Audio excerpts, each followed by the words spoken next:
નમસ્કાર વિદ્યાર્થી મિત્રો, લાસ્ટ લેક્ચરમાં આપણે જે કંઈ પારિમાણિક વિશ્લેષણના ઉપયોગોની વાત કરેલી તેમાંના પ્રથમ ઉપયોગના જે કંઈ દાખલાઓ હતા તેના રિલેટેડ તે દાખલાઓ આપણે કરી ચૂક્યા છીએ।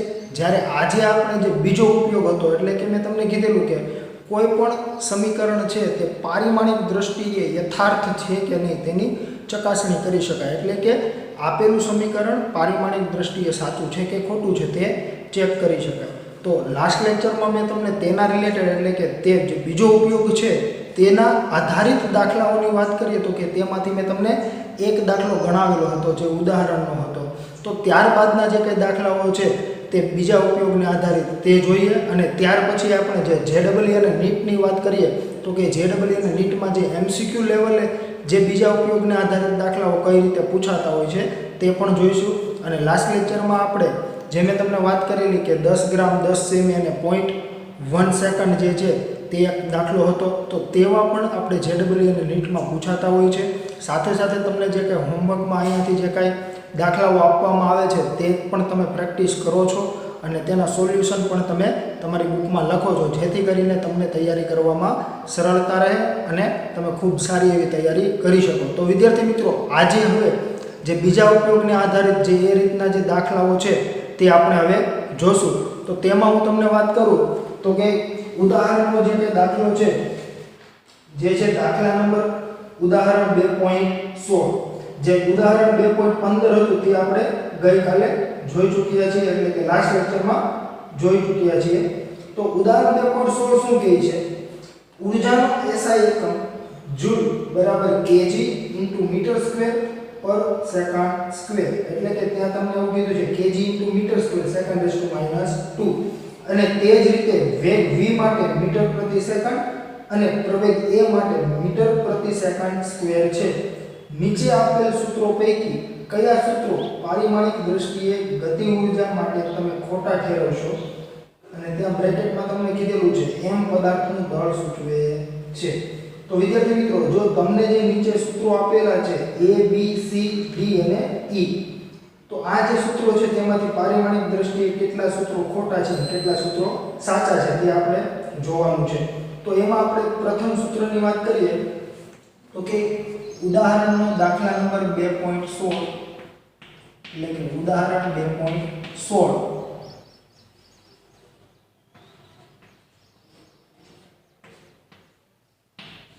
જેમાં આપણે a ની વાત કરીએ તો a બરાબર તમને આવું સૂત્ર આપેલું છે કે k બરાબર m² v નો ઘન। તો વિદ્યાર્થી મિત્રો, આપણે આમાં શું ચેક કરવાનું છે? તો મેં તમને કીધેલું કે ડાબી બાજુ અને જમણી બાજુના જે કાંઈ પદો છે તે દરેક પદના પરિમાણ સમાન હોય તો જ આપેલું સૂત્ર પારિમાણિક દ્રષ્ટિએ સાચું છે તેવું તમે કહી શકો। તો અહીંયા આપણે એ જ ચેક કરવાનું છે કે ડાબી બાજુના પરિમાણ અને જમણી બાજુના પરિમાણ સમાન છે કે નહીં। જો સમાન છે તો પારિમાણિક દ્રષ્ટિએ સાચું છે, જો સમાન નથી તો પારિમાણિક દ્રષ્ટિએ સાચું નથી।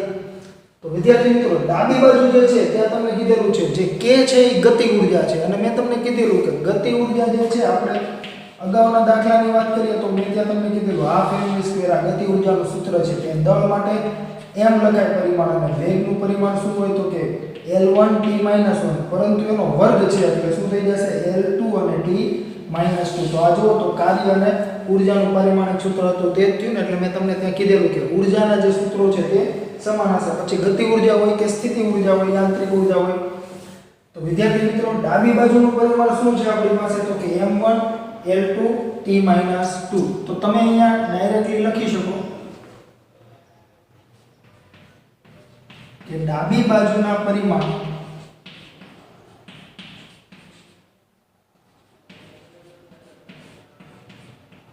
બરાબર m1 L2 અને t - 2।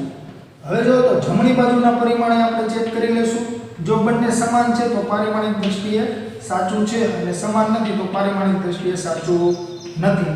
તો કે જમણી બાજુના પરિમાણ બરાબર શું થઈ જશે તો જો તો m નો વર્ગ એટલે કે દળ છે, m એટલે ત્યાં તમને કીધેલું છે m દળ છે અને v શું છે વેગ છે, એના એકમો પણ તમને આપેલા છે। દળનો એકમ શું હોય kg, એટલે એને દળના પરિમાણ m વડે દર્શાવાય, એનો વર્ગ કરી દો અને વેગ જે છે એનું તમને ત્યાં એકમય કીધેલો છે મીટર પ્રતિ સેકન્ડ. મીટર એટલે લંબાઈનું પરિમાણ અને પ્રતિ સેકન્ડ એટલે કે t-1 એની 3 ઘાત કરી દો તો શું મળશે? તો જો તો m ની 2 ઘાત, l ની 3 ઘાત અને t ની -3 ઘાત. કેમ કે જો તો અહીંયા આખાનો ઘન આપેલો છે.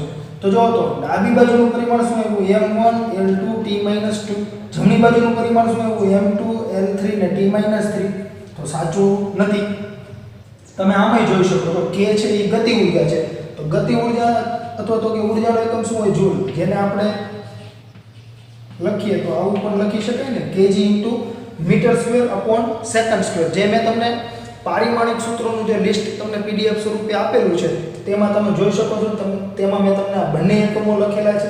તો આના બરાબર જો તો અહીંયા તમે એકમ જોશો તો kg² થઈ જશે, દળનો વર્ગ એટલે, અને વેગનો ઘન આપેલો છે. વેગનો ઘન એટલે મીટરનો ઘન છેદમાં સેકન્ડનો ઘન. જો આ બંને એકમ સમાન છે. જો એકમો સમાન ન હોય તો એ પારિમાણિક દ્રષ્ટિએ સાચું કહેવાય નહીં. પછી અહીંયા મૂલ્ય ભલે ગમે એટલા, હું તમને એમ કહું બંને બાજુ હું 10 જ લખું છું તો આ થોડું સમાન થવાનું છે, આ સમાન થાય નહીં. તો એટલા માટે વિદ્યાર્થી મિત્રો આપણે પારિમાણિક દ્રષ્ટિએ સાચું આને કહીશું નહીં, કેમ કે બંને બાજુના પરિમાણો સમાન છે નહીં. તો હવે જો તો તમને આ જે ઉદાહરણ આપેલું છે તે ઉદાહરણમાં એવું કીધેલું છે કે આપેલા સમીકરણોમાંથી તમે કેટલા સમીકરણોને ખોટા ઠેરવશો. તો હવે જો આ બે રીતે કરી શકાય કે આવી રીતે તમે a b c d અને e પાંચેય માટેના ડાબી બાજુના અને જમણી બાજુના પરિમાણ મેળવી લો અને છેલ્લે બધા માટે એક સાથે કહી દો કે a b અને c અથવા તો કે a b અને d ના ડાબી બાજુ અને જમણી બાજુના પરિમાણો સમાન હોવાથી તે ત્રણે ત્રણ શું છે?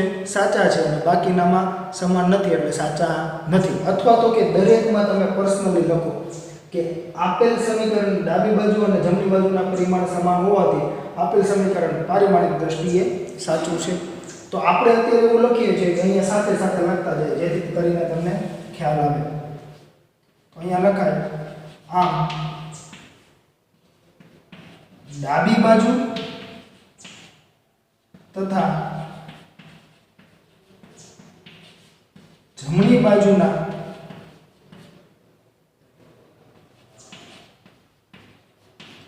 પરિમાણ સમાન ન હોવાથી આપેલ સમીકરણ પારિમાણિક દ્રષ્ટિએ સાચું નથી.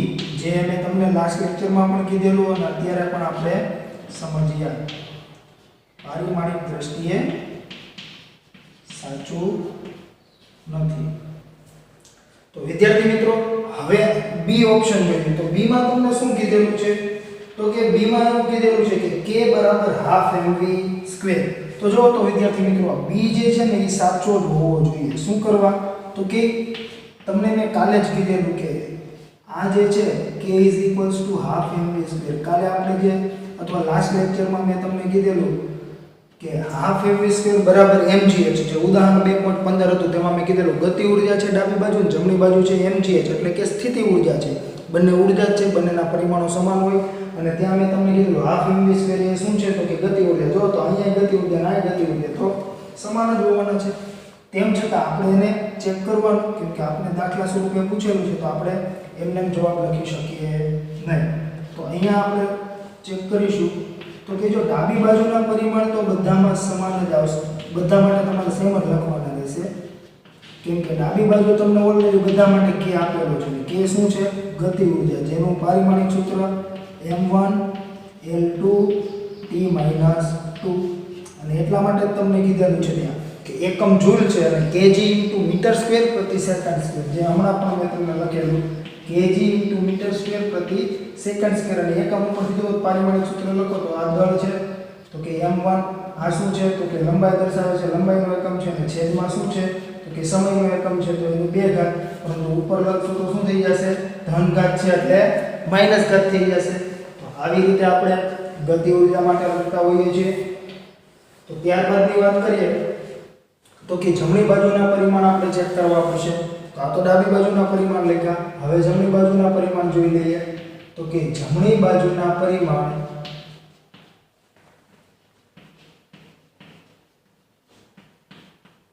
તો વિદ્યાર્થી મિત્રો જમણી બાજુ તમને શું આપી છે હાફ mv સ્ક્વેર મેં તમને અગાઉ પણ કીધેલું કે જે અચળાંકો છે એટલે કે જે અચળ સંખ્યા હશે એના કોઈ પરિમાણ તમારે લખવાના નથી કેમ કે તો કોઈ ફિક્સ સંખ્યા છે એના પરિમાણ હશે નહીં તો આપણે કોના લખવાના માત્ર ને માત્ર દળ અને વેગના વર્ગના તો દળનું પરિમાણ શું હોય m અને વેગનું શું છે તો કે L1 t - 1 આખાની 2 ઘાત તો જો તો શું થઈ જશે તો કે m1 L નો વર્ગ થઈ જશે જો તો 1 ઘાત છે 1 * 2 એટલે 2 અને t માટે શું થઈ જશે તો -1 * 2 એટલે -2 ઘાત જો તો ડાબી બાજુ અને જમણી બાજુ સમાન છે તો કે આ ડાબી બાજુ અને જમણી બાજુ બંને સમાન છે તો કે બંનેના પરિમાણો સમાન છે તો અહીંયા લખી દેવાય કે આમ ડાબી બાજુ તથા જમણી બાજુના પરિમાણ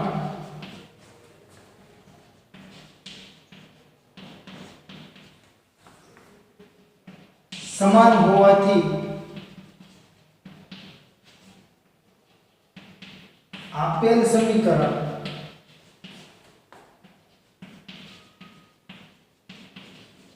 પારિમાણિક દ્રષ્ટિએ સાચું છે અને વિદ્યાર્થી મિત્રો મેં તમને કીધેલું કે પારિમાણિક દ્રષ્ટિએ સાચું હોય તો વાસ્તવમાં સાચું હોય એવું જરૂરી નથી પરંતુ પારિમાણિક દ્રષ્ટિએ જે સૂત્ર ખોટું હશે તે વાસ્તવમાં પણ ખોટું જ હશે જે આપણે લાસ્ટ લેક્ચરમાં સમજ્યા હતા તેમ છતાં તમને અહીંયા આપણે હવે જોશું જે આગળના જે કાંઈ વિકલ્પો આપેલા છે તેમાં જેથી કરીને તમને ખ્યાલ આવશે સી માં શું કીધેલું છે તો કે કેપિટલ K = ma પાછું લખીશું આપણે ડાબી બાજુ શું છે તો કે ગતિ ઊર્જા તો કે ઊર્જાનું પરિમાણ આપણે જાણીએ છીએ પારિમાણિક સૂત્ર તો કે ડાબી બાજુના પરિમાણ બરાબર શું લખાશે તો કે m1 L2 t - 2 જમણી બાજુના પરિમાણ તો કે જમણી બાજુના પરિમાણ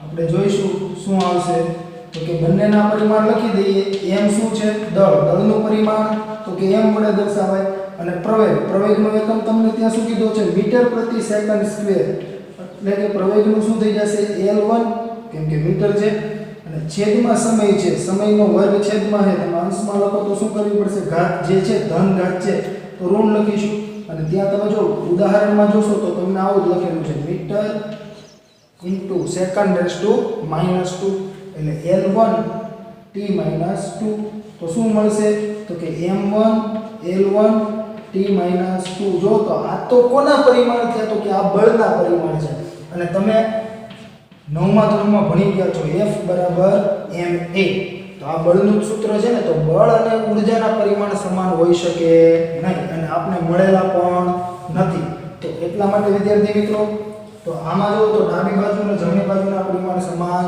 નથી તો અહીંયા લખાય આમ ડાબી બાજુ તથા જમણી બાજુના પરિમાણ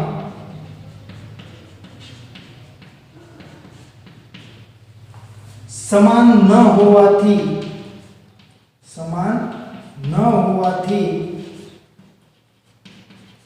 આપેલ સમીકરણ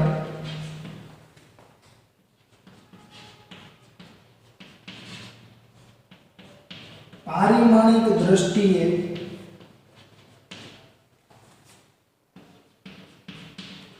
સાચું નથી ત્યાર પછીના આપણે વિકલ્પની વાત કરીએ તો કે ડી માં તમને શું કીધેલું છે તો ત્યાં તમે જોઈ શકો છો કે કેપિટલ K બરાબર 3/16 mv².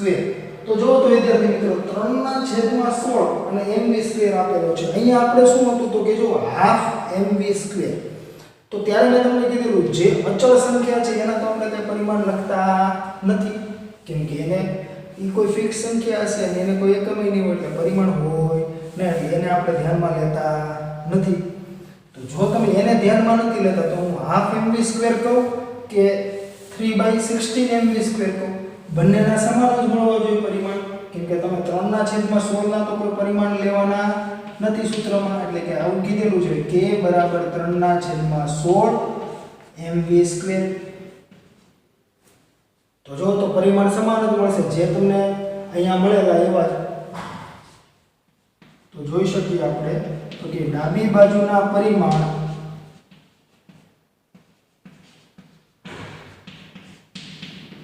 બરાબર m1 અને જો v નો વર્ગ એટલે કે l1t-1 આખાનો વર્ગ. તો શું મળી જશે તો કે m1 l1t-2 સોરી l2t-2. એક જ મિનિટ, અહીંયા આપણે ડાબી બાજુના લખીએ છીએ ને, આપણે જમણી બાજુના લખી દીધા પરિમાણ. તો ડાબી બાજુના આપણે ડાયરેક્ટલી લખવાના છે m1 l2t-2 જે ગતિ ઊર્જા માટે છે ને એટલા માટે. હવે લખીએ તો કે જમણી બાજુના પરિમાણ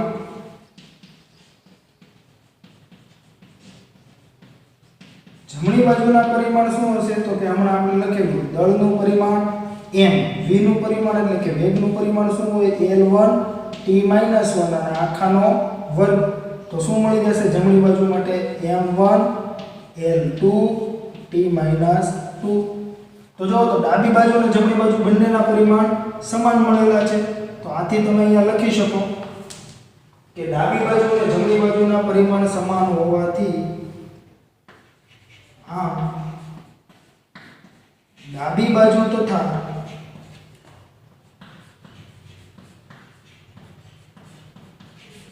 જમણી બાજુના પરિમાણ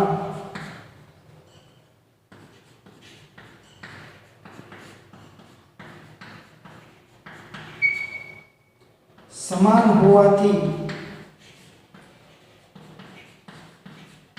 આપેલ સમીકરણ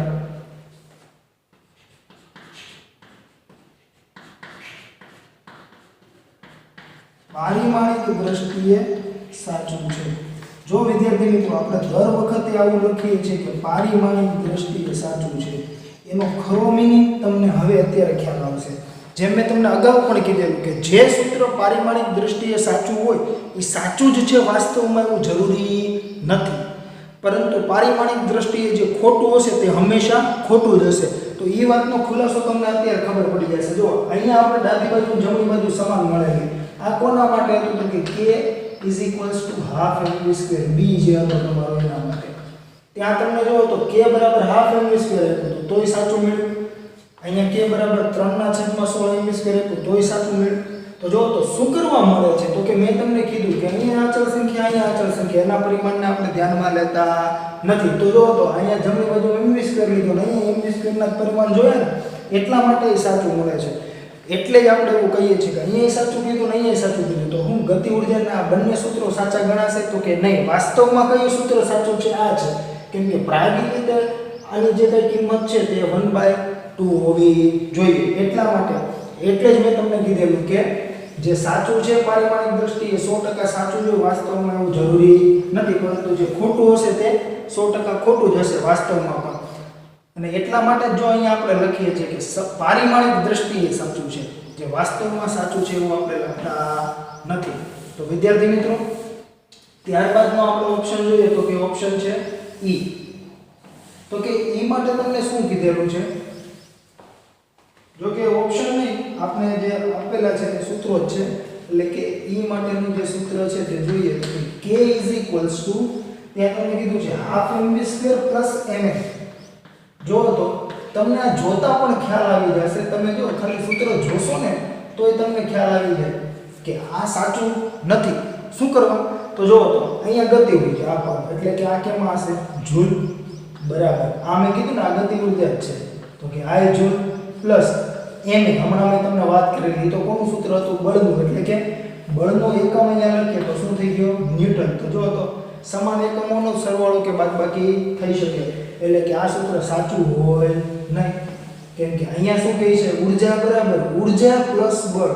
તો ઊર્જા હોય તો સાથે ઊર્જાનો સરવાળો કે બાદબાકી હોવો જોઈએ. તો એટલા માટે આપણે અહીંયા લખીએ કે ડાબી બાજુના પરિમાણ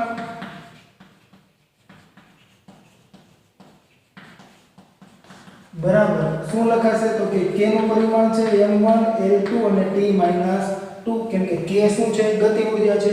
ત્યાર પછીની વાત કરીએ તો કે હવે જો જમણી બાજુમાં બે પદ છે તો બંને પદના પરિમાણો સમાન હોવા જોઈએ, જે આપણે અગાઉ પણ ચર્ચા કરી ચૂક્યા છીએ કે સમાન એકમો હોય અથવા તો કે જે ભૌતિક રાશિના પરિમાણ સમાન હોય તેનો જ સરવાળો કે બાદબાકી થઈ શકે. તો આ દરેક પદ જે હશે એના સમાન એકમો હોવા જોઈએ. તો કે આપણે ચેક કરીએ તો કે આ mv² ના પરિમાણ બરાબર શું લખાશે તો કે m માટે દળ છે એટલે કે m લખાશે, જ્યારે v જે છે એ વેગ છે તો કે વેગનું પરિમાણ શું હોય l1 t-1 અને એનો શું છે વર્ગ. તો શું મળી જશે તો કે m1 l2 t-2. જેમ કીધું ને આગળની ઉર્જા છે એટલે એનું અને આનું બંનેનું સમાન મળશે તમને પારિમાણિક સૂત્ર, કેમ કે બંને ઉર્જા જ છે. પરંતુ હવે આપણે વાત કરીએ તો કે ma નું આપણે અગાઉ પારિમાણિક સૂત્ર હમણાં જોઈ ચૂક્યા છીએ, જે શું હતું તો કે બળ. તો કે ma ના પરિમાણ બરાબર જો તો m શું છે દળ, તો દળનું પરિમાણ m વડે દર્શાવાય. a શું છે પ્રવેગ, તો કે a નું પરિમાણ શું હશે l1 t-2. તમને ત્યાં કીધેલું છે મીટર * સેકન્ડ રેઝ ટુ -2 એકમ હોય છે. તો m1 l1 અને t-2. તો જો તો દરેક પદના પરિમાણો સમાન છે નહીં, એટલે ડાબી બાજુ અને જમણી બાજુના પદોના પરિમાણો સમાન નથી. દરેક પદના પરિમાણ કેવા હોવા જોઈએ સમાન હોવા જોઈએ. જે અગાઉ કીધું કે આ મીટરમાં હોય તો આ મીટરમાં હોવું જોઈએ, એટલે મીટર પ્લસ મીટર જવાબ શું મળે મીટર. તો એવી રીતે જો આ જૂલ છે તો આ બંનેના એકમો જૂલ હોવા જોઈએ ને, એટલે કે આ બંને ઉર્જા જ હોવી જોઈએ તો જ સાચું કહેવાય પારિમાણિક દ્રષ્ટિએ, નહીતર કહેવાય નહીં. એટલે અહીંયા લખી શકાય કે આમ ડાબી બાજુ તથા જમણી બાજુના દરેક પદના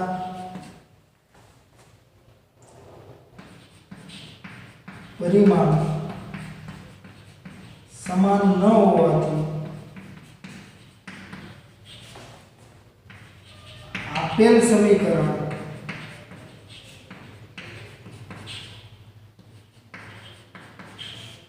પારિમાણિક દ્રષ્ટિએ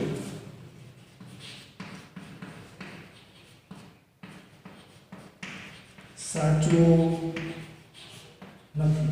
જો મેં અહીંયા કેમ એવું લખ્યું દરેક પદના, કેમ કે જમણી બાજુ એક કરતાં વધુ પદ છે, એટલે જો બંને બાજુ એક એક જ પદ હોય તો તમે ડાબી બાજુ તથા જમણી બાજુ એવું ડાયરેક્ટલી લખી શકો, તો તમારે પદનું લખવાની જરૂર છે નહીં. તો ત્યારબાદની વાત કરીએ વિદ્યાર્થી મિત્રો, તો તમને સ્વાધ્યાયનો દાખલા નંબર 2.14 જે છે તે પણ આ રીતને આધારિત જ છે. ત્યાં જુઓ તો ત્યાં તમે જોશો તો તમને ખ્યાલ આવશે. ત્યાં તમને જે કાંઈ અહીંયા જે 5 સૂત્રો આપેલા એની જગ્યાએ તમને જે ત્યાં સૂત્રો આપેલા છે તે 4 છે, અને સાથે સાથે ત્યાં જુઓ તો સાઇન અને કોસની વાત કરેલી છે. તો સાઇન અને કોસ જે છે એ ત્રિકોણમિતીય વિધેયો છે, અને જો કોઈ પણ ત્રિકોણમિતીય વિધેય હોય તો એને તમે હંમેશા ખૂણા સાથે દર્શાવો છો, એટલે કે sin થીટા cos થીટા એવું તમે લખતા હોવ છો. જો તમે ત્યાં થીટા લખો છો એટલે કે કોઈ ખૂણો થયો, તો મેં તમને અગાઉ પણ કીધેલું સમતલ કોણ અને ઘન કોણ માટે આપણે વાત કરેલી જ્યારે લાસ્ટ લેક્ચરમાં ત્યારે, તો કે ખૂણો આવે, ખૂણો એટલે શું થઈ ગયું ચાપ ભાગ્યા ત્રિજ્યા, અને ચાપ જે છે એ પણ એક લંબાઈ દર્શાવે છે અને ત્રિજ્યા પણ એક લંબાઈ દર્શાવે છે, એટલે કે બંનેના લંબાઈના જ પરિમાણ છે. તો કે લંબાઈનું પરિમાણ ભાગ્યા લંબાઈનું પરિમાણ, તો શું થઈ જતું હતું કેન્સલ થઈ જતું હતું. એવી જ રીતે હું તમને એમ કહું sin થીટા બરાબર તમે શું લખો છો તો કે સામેની બાજુના છેદમાં કર્ણ, cos થીટા બરાબર શું લખો છો તો કે પાસેની બાજુના છેદમાં કર્ણ, અને tan થીટા બરાબર શું લખાય તો કે સામેની બાજુના છેદમાં પાસેની બાજુ. જે તમે ધોરણ 10 માં અંતર અને ઊંચાઈ વાળું ચેપ્ટર આવતું તેમાં ભણી ચૂક્યા છો. તો જો તો વિદ્યાર્થી મિત્રો સામેની બાજુ કોઈ કાટકોણ ત્રિકોણ હશે, હું તમને એમ કહું આવી રીતે કોઈ કાટકોણ ત્રિકોણ છે અને અહીંયા એનો ખૂણો છે થીટા જે આપણે માપવો છે, તો તમે sin થી માપો તો સામેની બાજુ આ a છે, આને આપણે c કહીએ, આને b કહીએ, અને આના abc જે છે તે શિરોબિંદુના નામ આપી દઈએ. તો sin થીટા બરાબર શું થાય? તો કે સામેની બાજુના છેદમાં કર્ણ એટલે a ભાગ્યા c. એવી જ રીતે cos થીટાની વાત કરીએ તો પાસેની બાજુના છેદમાં કર્ણ એટલે b ના છેદમાં c. અને tan થીટા એટલે તો કે સામેની બાજુના છેદમાં ખૂણાની પાસેની બાજુ. તો જોવો તો અહીંયા તમે sin theta cos theta tan theta જે કંઈ કહો છો બરાબર છે, તો કે a ભાગ્યા c, b ભાગ્યા c ને a ભાગ્યા b. પરંતુ a b અને c તો છે શું? તો કે આ બંને વચ્ચેનું અંતર b એટલે આ બંને વચ્ચેનું અંતર અને આ બાજુનું અંતર, એટલે કે ત્રણે ત્રણ બાજુની લંબાઈ જ દર્શાવે છે. a હોય તો ab ની લંબાઈ, b હોય તો bc ની લંબાઈ, c હોય તો ac ની લંબાઈ. તો દરેકમાં શું થઈ ગયું? તો કે ઉપર લંબાઈનું પરિમાણ અને નીચે પણ લંબાઈનું પરિમાણ. તો જો તો શું થઈ ગયું? આની એક ઘાત નાની એક ઘાત છે, ઉપર આવશે તો -1 થઈ જાય, એટલે કે આવું થઈ ગયું ને l - 1. તો શું થઈ ગયું? 0 0. તો કે એના પરિમાણ તમને શું મળે? તો કે m0 l0 t0. એવી રીતે આમાં પણ m0 l0 t0, આમાં પણ m0 l0 t0. એવી રીતે હું તમને વાત કરું તો કે આ તો sin થીટા છે. હજી તમે બીજા ત્રણ વિધેયો લઈ શકો, cosec થીટા, sec થીટા અને cot થીટા, જે ત્રણેયના વ્યસ્ત છે. 1/sin થીટા એટલે શું થઈ જાય? cosec theta. 1/cos થીટા એટલે sec થીટા અને 1/tan થીટા એટલે કે cot થીટા. તો જો આના જ કઈ પરિમાણ નથી તો ઓલું તો 1/ છે ને, એકને કઈ પરિમાણ તો હોય નહીં, કેમ કે ચોક્કસ સંખ્યા છે.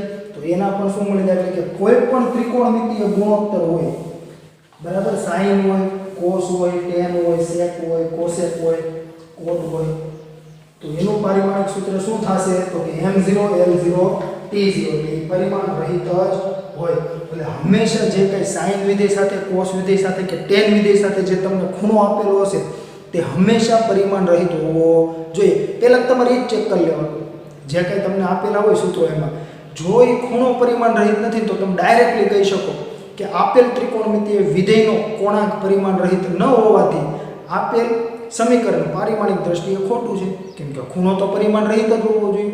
તો એટલા માટે હવે આપણે જોઈએ તો કે સ્વાધ્યાય 2.14 મુદ્રણની ઘણી ત્રુટિઓ ધરાવતા એક પુસ્તકમાં આવર્ત ગતિ કરતા એક કણના સ્થાનાંતરના 4 જુદા જુદા સૂત્રો આપેલ છે.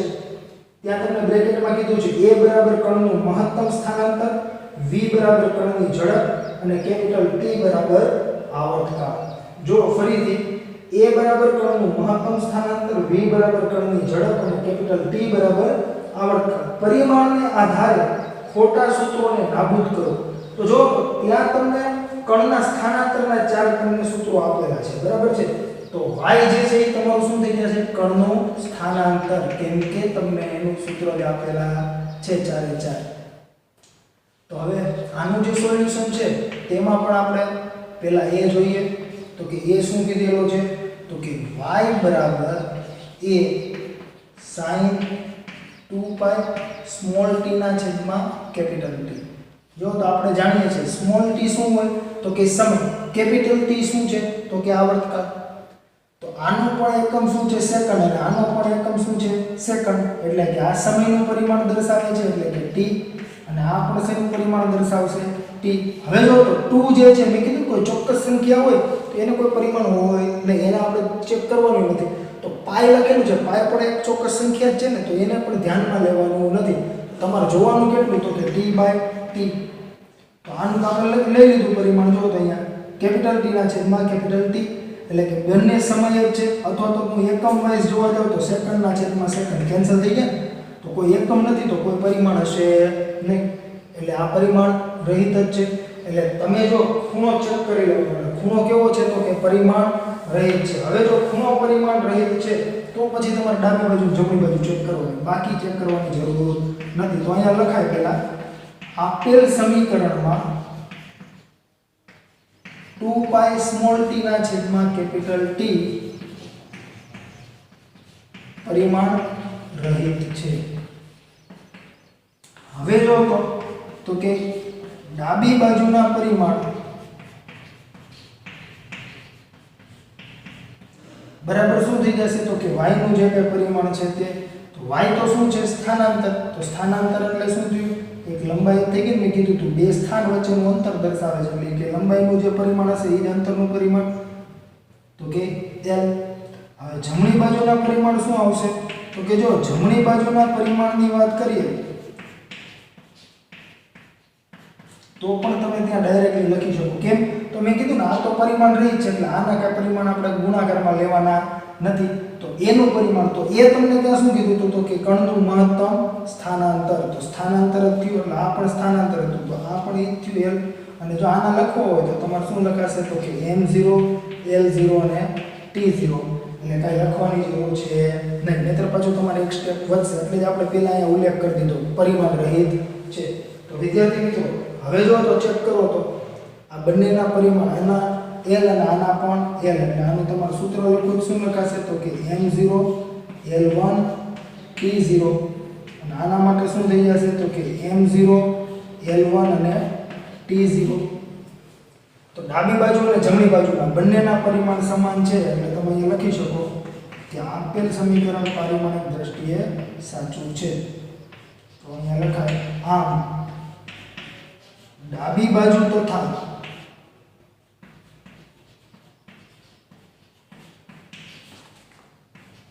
જમણી બાજુના પરિમાણ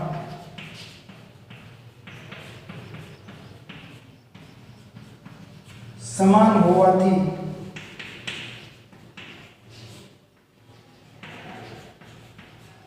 આપેલ સમીકરણ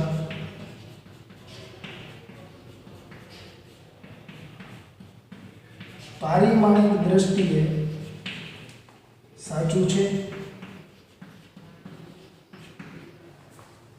હવે બી જોઈએ તો કે બી આપણે અહીંયા જોઈએ પછી ફરીથી સી અને ડી પાછા લખી દઈશું તો કે બી માં તમને શું કીધું છે તો કે બી માં તમને એવું કહે છે કે y બરાબર a sin vt તો જો તો y બરાબર a sin vt તો ચેક કરવું પડશે ને મેં કીધું કે પહેલા ખૂણો ચેક કરી લેવાનો ખૂણો પરિમાણ રહિત છે પછી જ આગળ વધવાનું જો પરિમાણ રહિત નથી તો કાંઈ આગળ વધવાની જરૂર છે નહીં તો એટલા માટે તમારે એ ચેક કરી લેવાનું પહેલા બરાબર છે તો એમાં તમે જોશો તો v શું હોય તો કે વેગ હોય અને t શું છે તો કે સમય છે તો એટલા માટે આપણે જોઈ લઈએ તો કે vt ના પરિમાણ શું મળશે તો કે v એટલે વેગ અને વેગનું જે છે સૂત્ર શું હોય તો કે સ્થાનાંતરના છેદમાં સમયગાળો અને એકાંશ હોય તો કે મીટર પ્રતિ સેકન્ડ એટલે આ તો આપણે ઘણીવાર આવી ગયું છે હવે તમને ખ્યાલ હોવો જોઈએ વિદ્યાર્થી મિત્રો અને મેં તમને કીધું હતું કે જે લિસ્ટ છે એમાં તમારે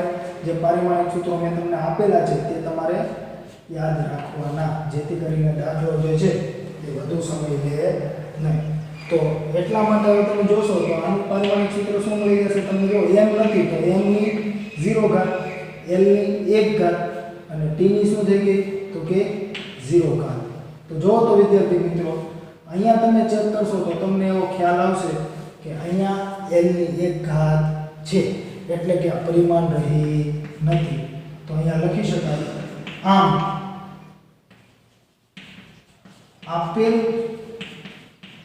ત્રિકોણમિતીય વિધેય એટલે કયું sin cos tan વિધેયનો કોણ અથવા કોણાંક જો અહીંયા કોણ લખો કોણાંક લખો કે ખૂણો લખો બધું એક જ છે ખૂણો જ થાય કોણાંકનો મતલબ પરિમાણ રહિત ન હોવાથી આપેલ સમીકરણ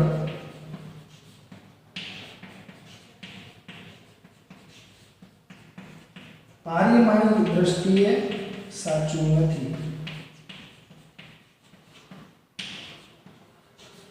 તો તમે આવું લખી શકો મેં તમને કીધું ને પહેલા એ જ ચેક કરી લ્યો જો ખૂણો પરિમાણ રહિત નથી તો સાચું નથી અને જો છે પરિમાણ રહિત તો પછી તમારે ચેક કરવાનું હવે ડાબી બાજુ જમણી બાજુના પરિમાણ જોવાના તમારે બરાબર છે તો અહીંયા આવી રીતે તમને મળશે ત્યારબાદની વાત કરીએ તો કે તમને સી ઓપ્શન આપેલો છે તેમાં શું કીધેલું છે તો કે y બરાબર a/t sin t/a તો જો તો અહીંયા y બરાબર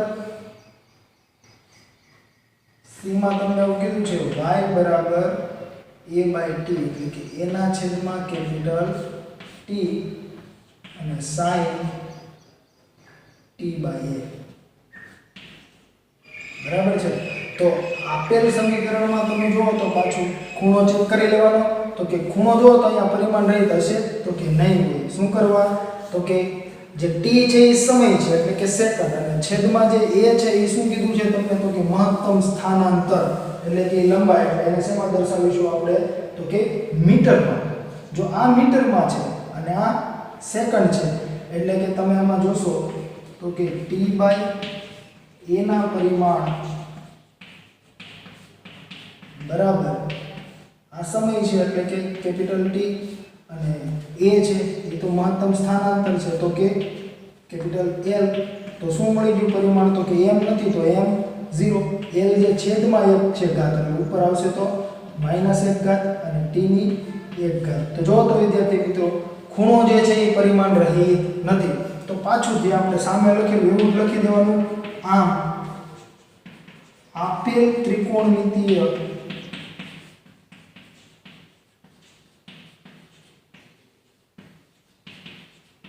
વિધેયનો કોણાંક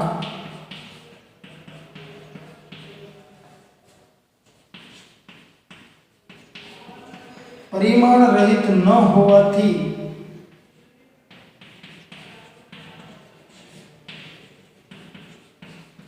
આપેલ સમીકરણ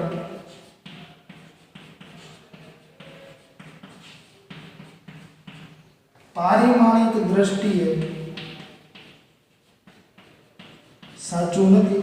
કેમ કે હમણાં જ મેં તમને કીધું sin theta cos theta tan theta sec cosec કે cot થીટા હોય તો એમાં આપણે વાત કરીએ તો કે કેવા છે બધા ત્રિકોણમિતિય વિધેયો તો કે બધા જ પરિમાણ રહિત છે અને જો એના પરિમાણ ન હોય તો જ તમારે દાખલો આગળ ચેક કરવાનો બાકી ચેક કરવાની જરૂર છે નહીં। ત્યાર પછીની વાત કરીએ તો કે d જો એમાં શું કીધું છે તો કે small y is equals to a into under root 2 sin 2 pi t by capital T plus cos 2 pi તો કે d એમાં કે છે y બરાબર a under root 2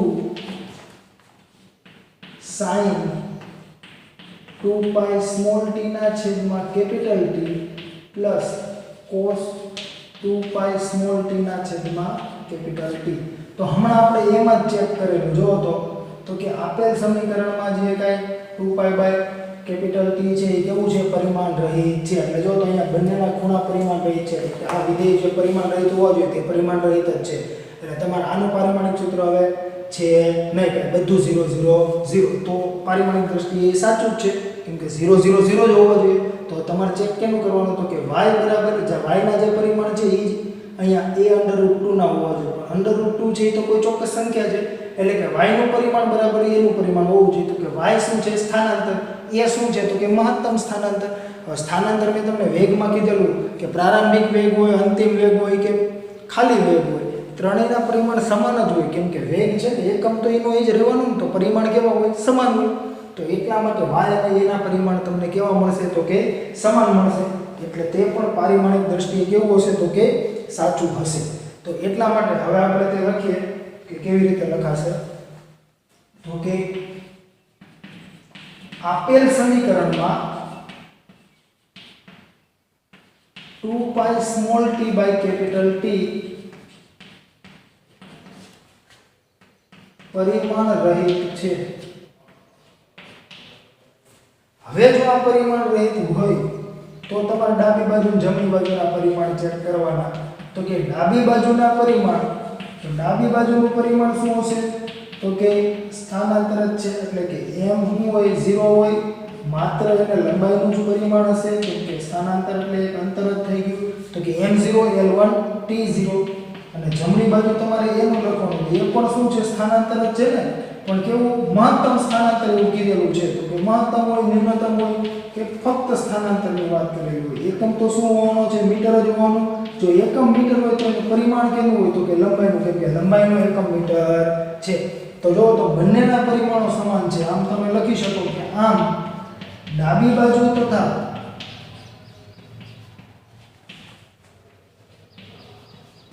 જમણી બાજુના પરિમાણ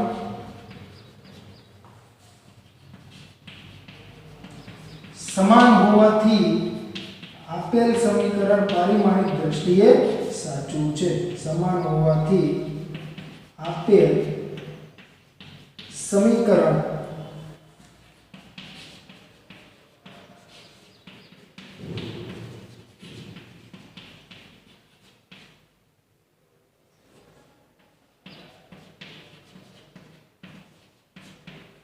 પારિમાણિક દ્રષ્ટિએ સાચું છે. તો વિદ્યાર્થી મિત્રો, આ જે બંને દાખલાઓ જે જોયા આપણે, એક ઉદાહરણનો દાખલો અને એક સ્વાધ્યાયનો દાખલો, તમે સમજી શકો છો કે ડાબી બાજુ અને જમણી બાજુના દરેક પદ હશે એ દરેક પદના પરિમાણ સમાન હોવા જોઈએ તો જ તે પારિમાણિક દ્રષ્ટિએ સાચું છે. અને ક્યારેક જ્યારે આવા ત્રિકોણમિતીય વિધેયો આવે તો તે પરિમાણ રહિત હોવા જોઈએ, એટલે કે કોઈ પણ ખૂણો હશે તો પણ તે પરિમાણ રહિત હોવો જોઈએ, તો જ સમીકરણમાં તમારે આગળ વધવાની જરૂર પડશે. બાકી તમે ડાયરેક્ટલી કહી શકો કે ખૂણો પરિમાણ રહિત નથી એટલે સાચું નથી. તો એટલા માટે વિદ્યાર્થી મિત્રો, ત્યાર પછી તમને એક આપણે વાત કરીએ તો કે સ્વાધ્યાયનો દાખલા નંબર 2.15 જે છે તેમાં તમને શું કીધેલું છે, તો તે સ્વાધ્યાયનો દાખલા નંબર 2.15 છે તેમાં પણ તમને એક સૂત્ર આપેલું છે. જે સૂત્ર તમે જોશો તો તમને આઈડિયા આવશે. તે સૂત્રમાં તમારે ચેક કરવાનું છે કે ભૂલ ક્યાં છે. તો કે ત્યાં તમને જો એવું કીધેલું છે 2.15, એક વિદ્યાર્થી ભૌતિક વિજ્ઞાનમાં પ્રચલિત એવા કોઈ કણના ચલિત દળ સ્મોલ m અને સ્થિર દળ m0.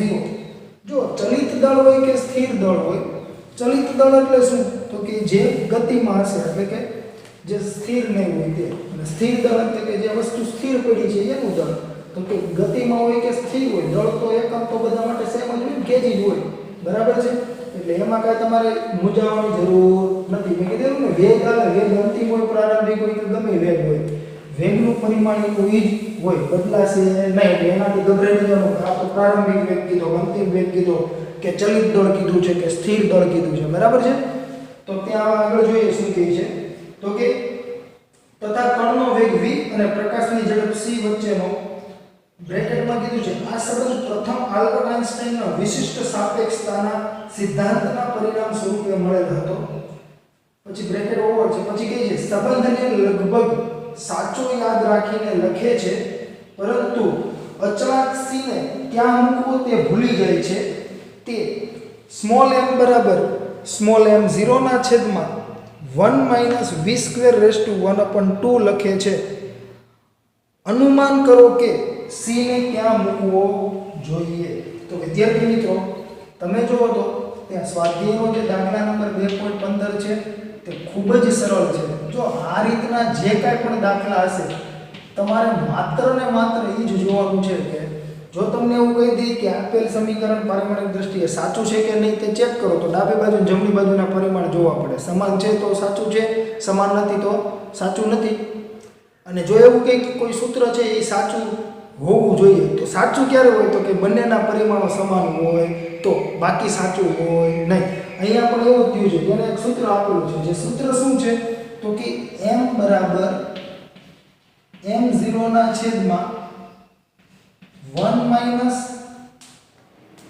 - v² ની અડધી ઘાત, એટલે કે અંડરરૂટ થઈ ગયું. આપણે અંડરરૂટ નથી લખતા, આપણે ઘાત એમ રાખીએ છીએ. તો હવે જુઓ તો આના પરથી હું આવું લખી શકું, માટે m ના છેદમાં m0 બરાબર m0 તો જતા રહ્યા ને, એટલે 1/1 - v² 1/2 માટે m/m0 બરાબર, જો છેદ છે આપણે છેદને ક્યાં લખી દઈએ, અંશમાં, એટલે v વર્ગ અને આખી ઘાત જે ધન હતી કેવી થઈ જશે, તો કે ઋણ થઈ જશે, એટલે કે -1/2. તો આવું સૂત્ર બન્યું. હવે જો આ ચલિત દળ કીધું છે અને આ સ્થિર દળ કીધું છે, એટલે કે kg ના છેદમાં kg, એટલે ડાબી બાજુ કેવી થઈ ગઈ, પરિમાણ રહી. કેમ કે જો kg કેન્સલ, અથવા તો હું પરિમાણ મૂકું તો જો તો m1 છેદમાં પણ પરિમાણ શું આવશે, m1, તો કે બંનેના પરિમાણ કેન્સલ થઈ ગયા. તો અહીંયા જો તો જમણી બાજુ જે છે તો કે આનું કોઈ પરિમાણ હશે નહીં, કેમ કે આ તો કોઈ ફિક્સ સંખ્યા છે, એટલે કે m0 l0 ને t0, તો કે બરાબર. તો આ પદનું કોઈ પરિમાણ ન હોવું જોઈએ તો જ સાચું બને. અહીંયા જો પરિમાણ નથી, શું છે, m0 l0 t0. અહીંયા પણ પ્રથમ પદ m0 l0 t0, તો આ પદ છે એ પણ m0 l0 ને t0 જ હોવું જોઈએ તો જ સાચું કહેવાય. પરંતુ જો તો ત્યાં v² છે, અને ત્યાં v શું કીધેલો છે તો કે તમે રકમમાં જોશો તો એવું કહે છે કણનો વેગ v અને પ્રકાશની ઝડપ c છે. હવે c મૂકવાનું ભૂલી ગયા છે તો એને ઈ તમારે કહેવાનું છે કે c ક્યાં મુકાય. તો કે જો વેગ v હોય તો v નું પરિમાણિક સૂત્ર શું છે તો કે L1 t - 1 કેમ કે એનો v નો એકમ શું છે મીટર પ્રતિ સેકન્ડ. અને હવે ભૂલી કોને ગયા છે c ને જે શું છે પ્રકાશની ઝડપ જેનો પણ એકમ શું હોય મીટર પ્રતિ સેકન્ડ. ઝડપ અને વેગનું પરિમાણિક સૂત્ર સમાન જ હોય. તો જો તો હવે એ સાચું ક્યારે કહેવાય તો કે અહીંયા m0 l0 અને t0 હોવો જોઈએ. તો કે હું એમ કહું અહીંયા v નો વર્ગ છે હજી છેદમાં c નો વર્ગ મૂકી દો એટલે કે v² છેદમાં c² 1 માઈનસ અને આખાની માઈનસ 1 ઘાત. તો જો તો m0 l0 t0 એટલે આ પદ રેડી થઈ ગયું. ડાબી બાજુનું જે કીધું હતું m છેદમાં m0 આ પણ પરિમાણ રહિત આ પણ પરિમાણ રહિત તો આ પણ પરિમાણ રહિત થઈ ગયું કે નહીં. કેમ કે જો તો v અને c ના પરિમાણ તો કેવા હશે સમાન. કેમ કે v શું છે વેગ અને c શું છે ઝડપ બંનેના પરિમાણ તો સમાન હોય તો જ સાચું કહેવાય બાકી સાચું કહેવાય નહીં. એટલે તમને જો ત્યાં એવું જ કીધેલું છે કે આપેલ સમીકરણમાં જે c છે એને મૂકવાનું ભૂલી ગયા છે તો આપેલ જે સમીકરણ છે તે સાચું સમીકરણ લખવું હોય તો c ક્યાં હોવો જોઈએ. એટલે તમને જો ત્યાં લાસ્ટ લાઈનમાં જોશો સેકન્ડ લાસ્ટમાં પરંતુ અચળાંક c ને ક્યાં મૂકવો તે ભૂલી જાય છે. તે m બરાબર m0 ના છેદમાં 1 - v² રેસ્ટ ટુ 1/2 લખે છે. અનુમાન કરો કે c ને ક્યાં મૂકવો જોઈએ. તો આપણે અહીંયા લખી શકીએ હું અહીંયા લખું કે કોઈ પણ સમીકરણ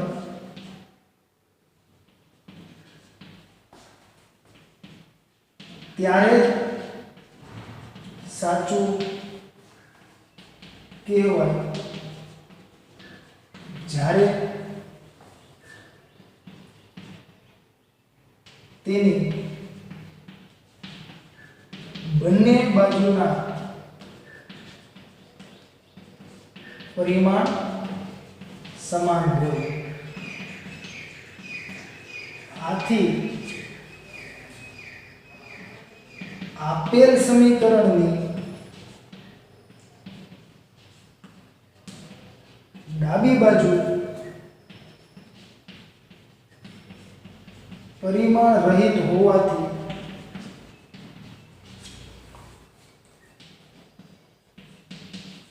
જમણી બાજુ પણ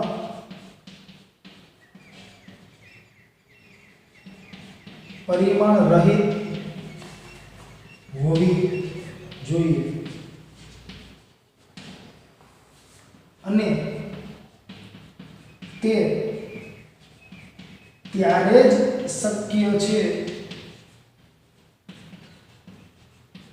જ્યારે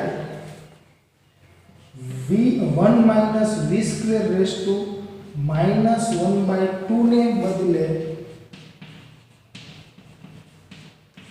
1 - v² છેદમાં c² રેસ ટુ -2 હોય. માટે સાચું સમીકરણ